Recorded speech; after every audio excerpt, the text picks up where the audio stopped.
Avez-vous déjà eu l'impression de jouer dans un drame sans fin, un rôle que vous ne pouvez plus tenir? Peu à peu, la version parfaite de vous-même, celle que le monde attend, s'effrite, et au fond de vous, une voix murmure: tant mieux, laisse-la partir. Et si l'effondrement de l'ego n'était pas une fin, mais l'ouverture vers une réalité plus vibrante, quelque chose que votre système nerveux réclame depuis longtemps, et que votre âme orchestre discrètement depuis toujours. Car il y a une vérité que peu osent affronter. Votre ego n'a pas été conçu pour le bonheur, mais pour la survie. C'est pourquoi, aussi terrifiant soit-il, le moment appelé mort de l'ego ressemble à un soupir de soulagement après une vie passée à retenir son souffle. Mais que se passe-t-il réellement dans votre cerveau et votre conscience lorsque l'ego se dissout? Et comment Carl Jung a-t-il pu le décrire avec tant de précision, bien avant que la neuroscience ne s'y intéresse? Plongeons dans ce voyage, car à la fin de cette exploration, vous comprendrez non seulement ce que la mort de l'ego fait au cerveau, mais aussi pourquoi elle pourrait être le remède précieux dont votre santé mentale a désespérément besoin, et pourquoi la partie de vous qui y résiste est celle qui, secrètement, aspire le plus à se libérer. Nous vivons dans un monde où le mot « ego » est souvent galvaudé. Il a un gros ego. Lâche ton ego. Mais qu'est-ce que c'est, au juste? D'un point de vue psychologique, l'ego est l'identité que vous avez construite pour fonctionner dans le monde. C'est le « moi » que vous pensez être. Il est fait d'histoires, d'étiquettes, de rôles d'enfance, de masques sociaux, et la plupart ont été programmés sans votre consentement conscient. Carl Jung appelait cela la persona, le visage social que nous portons. Et sous ce masque, disait-il, se trouve l'ombre. Toutes les parties de vous que vous avez reniées pour être acceptées, approuvées ou en sécurité. Mais l'ego s'accroche à ce masque comme à une bouée de sauvetage, car de son point de vue, c'en est une. Voici où ça devient fascinant. Selon des études d'imagerie par résonance magnétique fonctionnelle, IRMF, sur la méditation et les psychédéliques, publiées dans des revues comme Nature ou Frontier in Human Neuroscience, lorsque les gens décrivent une dissolution de l'ego, des changements mesurables se produisent dans le cerveau. L'activité dans le réseau du mode par défaut, DMN, la partie du cerveau responsable des pensées autoréférentielles, le narrateur de votre monologue intérieur, diminue considérablement. Ce même réseau est hyperactif chez les personnes souffrant d'anxiété ou de dépression. C'est lui qui dit « Je ne suis pas assez bien, et s'il ne m'aime pas » ou « Je dois tout contrôler ». Ainsi, lorsque votre ego commence à se dissoudre, que ce soit par une méditation intense, un travail sur la respiration, une expérience psychédélique ou une crise spirituelle, ce n'est pas seulement un changement philosophique, c'est un événement biologique. Et ce bouleversement biologique peut ressembler à du chaos, car votre cerveau associe l'identité à la sécurité. Quand le masque commence à tomber, votre système nerveux peut paniquer. Cela ressemble à la mort, mais ce n'en est pas une. C'est la mort d'un faux moi. Alors, que se passe-t-il après la mort de l'ego? Une fois ce masque mental disparu, votre cerveau se reconfigure-t-il définitivement? La mort de l'ego peut-elle vraiment guérir les traumatismes? Et comment Carl Jung a-t-il décrit cette renaissance des décennies avant que la neuroscience ne lui donne un nom? C'est ce que nous explorerons dans la deuxième partie. Mais avant de continuer, si vous êtes de ceux qui aiment élargir leur esprit et explorer les couches profondes de la vie, abonnez-vous à Fractal Wisdom pour ne manquer aucune vidéo qui défie ce que vous pensez possible. Restez avec moi jusqu'à la fin, car dans la quatrième partie, nous révélerons des outils pratiques pour naviguer en sécurité dans la mort de l'ego et exploiter ses dons pour la guérison, la créativité et l'évolution spirituelle. Vous venez de traverser ce qui ressemble à un séisme émotionnel. Votre ego, cette voix dans votre tête qui avait toujours besoin de contrôler le récit, s'est tue, peut-être même envolée. Vous ne savez pas si vous êtes libéré ou en train de perdre pied. Mais voici le paradoxe que la neuroscience confirme aujourd'hui. Quand votre ego se dissout, votre cerveau ne se brise pas, il commence à guérir. Et ce qui se passe ensuite pourrait expliquer pourquoi tant de gens décrivent une paix profonde, une clarté, voire une joie après la mort de l'ego, car sous le bruit de votre identité, une intelligence plus profonde attend de surgir. Lorsque le réseau du mode par défaut, DMN, s'apaise, que ce soit par la méditation, les psychédéliques, une expérience de mort imminente ou un travail intense sur la respiration, autre chose s'illumine. La connectivité neuronale entre les régions du cerveau augmente de manière spectaculaire.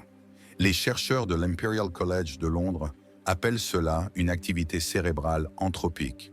C'est une façon savante de dire que votre cerveau commence à établir des connexions qu'il ne ferait pas habituellement, comme si les différents instruments d'un orchestre se mettaient soudain à improviser ensemble pour la première fois. Votre sens du moi devient plus fluide, plus vaste. Vous commencez à réaliser que vous n'êtes peut-être pas seulement vos pensées. Peut-être êtes-vous la conscience qui les observe. Une étude publiée dans Frontier in Psychology a même montré que plus l'expérience de dissolution de l'ego est intense, plus la réduction à long terme de la dépression et de l'anxiété est significative. Réfléchissez-y. C'est comme si le cerveau bénéficiait d'un redémarrage. Carl Jung aurait appelé cela une confrontation avec le soi, avec un S majuscule, la partie plus vaste et plus sage de votre psyché, obscurcie par la programmation de l'ego basée sur la peur. Ce n'est pas juste de la poésie mystique. Un véritable changement biologique se produit. Les recherches sur les méditants de longue date et la thérapie par la psilocybine montrent une activité accrue dans le cortex préfrontal, la partie du cerveau responsable de l'empathie, de l'introspection et de la régulation émotionnelle. En même temps, l'activité dans l'amygdale, qui traite la peur et les menaces, diminue. Cela signifie qu'après la mort de l'ego, le cerveau devient moins réactif et plus réflexif. Vous êtes moins pris dans des boucles comme « je ne suis pas assez bien » ou « ils vont me juger » et plus à l'écoute du moment présent, de ce qui est, et non de ce que votre esprit imagine. Cela semble profondément transformateur. Mais voici la grande question effrayante que presque personne n'aborde. Si vous dissolvez l'ego, que reste-t-il de vous? Qui êtes-vous sans les histoires, le nom, les réussites, la douleur à laquelle vous vous êtes accroché? Y a-t-il un danger à vous perdre trop? Peut-on aller trop loin et ne pas revenir? C'est là que la sagesse de Carl Jung devient cruciale, car il avertissait que détruire l'ego sans intégration pouvait être aussi dangereux que de ne jamais l'affronter. Alors, à quoi ressemble l'intégration? Comment reconstruire une identité alignée sur votre vrai moi et non sur vos traumatismes ou votre conditionnement? C'est ce que nous verrons dans la troisième partie. Nous découvrirons comment le concept d'individuation de Jung offre le chaînon manquant que la neuroscience moderne commence à peine à cartographier, et comment vous pouvez reconstruire un moi plus sage et plus compatissant après la mort de l'ego. Cette partie est cruciale, car une transformation sans ancrage peut ressembler à du chaos.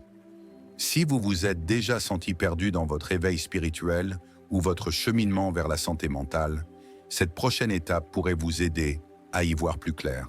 Votre ego s'est effondré, le masque est tombé. Vous avez entrevu une vérité plus profonde sous le bruit. Et peut-être, pour la première fois, vous n'êtes plus sûr de qui vous êtes vraiment.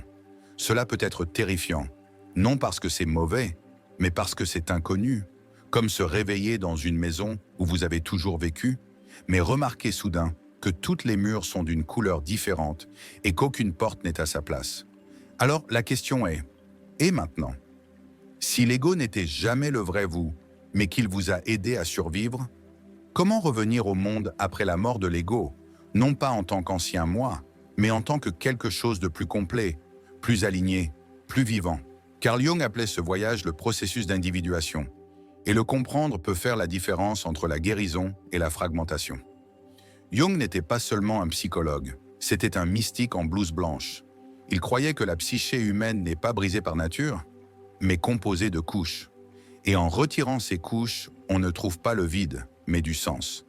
Il décrivait l'individuation comme le processus de devenir son vrai moi, non pas celui que les autres attendent, ni la persona qui plaît à tous, mais un moi complet, ombre et lumière, conscient et inconscient, toutes les parties intégrées. Ce voyage commence souvent après la mort de l'ego, car c'est seulement alors que nous sommes forcés de nous demander « Qui suis-je vraiment ?» Ce n'est pas une question rhétorique, c'est un appel à reconstruire, non pas l'ego tel qu'il était, mais tel qu'il peut être. Un pont sain entre votre monde intérieur et le monde extérieur. Une version de vous qui écoute l'âme, et non seulement la peur. D'un point de vue neuroscientifique, cette phase de reconstruction implique souvent ce que les chercheurs appellent la neuroplasticité, la capacité du cerveau à se reconfigurer en réponse à de nouvelles expériences. Après la mort de l'ego, les schémas neuronaux qui fonctionnaient en pilote automatique façonnés par les traumatismes, les rôles sociaux ou les anciennes croyances, sont perturbés. Et dans cette perturbation, de nouveaux schémas peuvent se former. En soutenant ce processus par la pleine conscience, la thérapie, les pratiques créatives ou la réflexion spirituelle, vous pouvez littéralement remodeler la façon dont votre cerveau traite l'identité, les émotions et les connexions. C'est pourquoi les périodes post-mortem de l'ego suscitent souvent une intuition accrue, une empathie renforcée, une moindre identification aux pensées, un désir de sens et une connexion plus profonde avec la créativité et l'inconscient. Mais si cette phase est ignorée ou réprimée, si vous essayez de revenir trop vite à la normale, cela peut entraîner une confusion existentielle, une déréalisation ou un contournement spirituel. C'est pourquoi Jung insistait sur l'importance de l'intégration. Vous avez vu derrière le rideau. Vous ne pouvez pas l'ignorer, mais vous pouvez construire une nouvelle manière d'être qui inclut ce que vous avez appris plutôt que de le fuir. Et voici le retournement. Jung croyait que le soi, la partie la plus profonde de vous, aspire à cette complétude. Il vous y appelle, souvent à travers les effondrements même que vous pensiez être en train de ruiner votre vie. Crise d'angoisse, burn-out, blocage créatif, crise identitaire. Et si ce n'était pas des échecs, mais des invitations? Et si votre ego n'était pas mort parce que vous étiez brisé, mais parce que vous étiez enfin prêt à vous éveiller? Alors, comment intégrer cet éveil? Comment vivre après la mort de l'ego lorsque vous avez vu que les anciennes règles ne s'appliquent plus et que les nouvelles ne sont pas encore écrites? C'est ce que nous explorerons dans la 4e partie. Nous aborderons les outils soutenus par la psychologie et la neuroscience pour reconfigurer votre système nerveux, renouer avec votre corps et reconstruire une vie alignée avec votre moi supérieur. Car ce voyage ne s'arrête pas à la mort de l'ego. Ce n'est que le début. Et ce qui vient ensuite est la véritable aventure. Vous avez fait face à la dissolution de tout ce que vous pensiez être. Vous avez goûté au silence brut et bouleversant qui suit la dissolution de l'ego. Mais vous ne pouvez pas rester dans ce vide. L'intégration n'est pas optionnelle. C'est la différence entre l'éveil et la perte de repères. Et si la mort de l'ego peut sembler une fin, ce qui suit est en réalité une renaissance. Mais cette renaissance demande du soin, des pratiques intentionnelles qui soutiennent votre système nerveux, votre esprit et votre âme, alors qu'ils se réorganisent autour d'une nouvelle manière d'être. Voici 4 outils puissants pour accompagner votre intégration post-mortem de l'ego. Outil numéro 1. Ancrage somatique, guérir par le corps.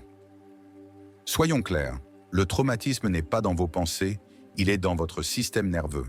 C'est pourquoi comprendre simplement votre éveil spirituel ou la mort de l'ego ne suffit souvent pas à vous sentir mieux. C'est votre corps qui se sent submergé, en danger, déséquilibré. Il faut donc lui donner ce dont il a besoin. Mouvement, expression, libération. C'est là qu'intervient l'ancrage somatique. Votre corps est conçu pour compléter les cycles de stress.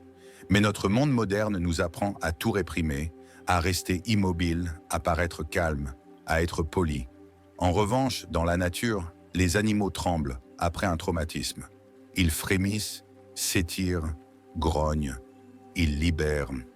Et nous pouvons faire de même. Essayez des pratiques, comme le mouvement intuitif ou la danse extatique. Bougez comme si votre corps parlait.